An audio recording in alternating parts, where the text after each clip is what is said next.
Hello guys नमस्कार good morning. हामीहरू चाहिँ आज बिहानै उठेर छिलिकोट जाँदैछौँ।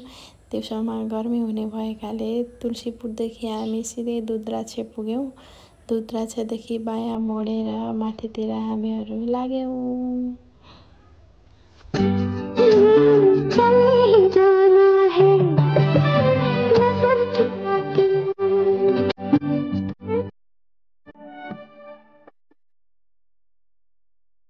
मैले चाहिँ अलि रमाइलो हुन्छ बोर लाग्दैन हेर बिचबिचमा गफ गर्दै हिँडिराखेँ।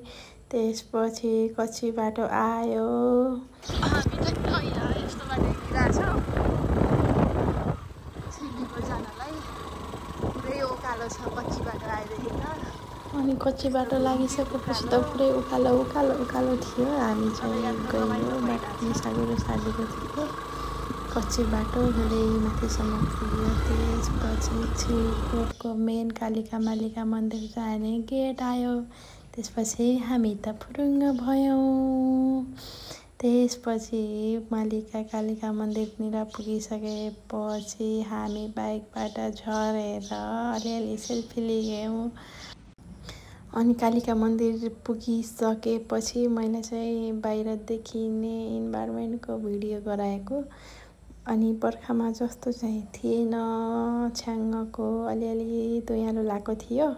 त्यसपछि चाहिँ सरर अलिअलि भिडियो बनाइसकेपछि हामी अर्को मन्दिरतिर जान लाग्यौँ। अनि यो चाहिँ कालिका मन्दिर हो। यो चाहिँ कालिका मन्दिरदेखि देखिने वरिपरिको दृश्य अवलोकन गर्नुहोस् है त। हामीहरू यस्तो मजाले इन्जोय गऱ्यौँ। फेरि जाने मन छ असारपछि। पानी परिसकेपछि त रमाइलो हुन्छ। यहाँ होमस्टेको पनि व्यवस्था छ। यति रमाइलो हुन्छ रातिमा बस्दाखेरि। त्यसपछि चाहिँ हामी अर्को मन्दिर जानको लागि तलतिर झऱ्यौँ। तलतिर अलिकति टिकटक पनि बनाएँ मैले। टिकटक बनाइसकेपछि कालिका मन्दिरको दर्शन सकिसकेपछि हामी चाहिँ मालिका मन्दिर जानको लागि तयार भयौँ। यहाँ जिप लाइन पनि छ है। जिप लाइन गर्न रहर हुनेहरूको लागि चाहिँ यति रमाइलो ठाउँ छ। अनि काफलको सिजन भएको हुनाले काफल हेर्दै खाँदै पनि गऱ्यौँ अलिअलि टिपेर। त्यसपछि हामी हिँड्दै गयौँ मालिका मन्दिरतिर। मालिका मन्दिर साइडमा चाहिँ जिप लाइनिङ छ।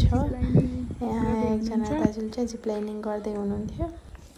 हामी चाहिँ उहाँलाई हेर्दै बस्यौँ। मलाई चाहिँ डर लाग्ने भएर चाहिँ जिप लाइनिङ गरिनँ। Zip lining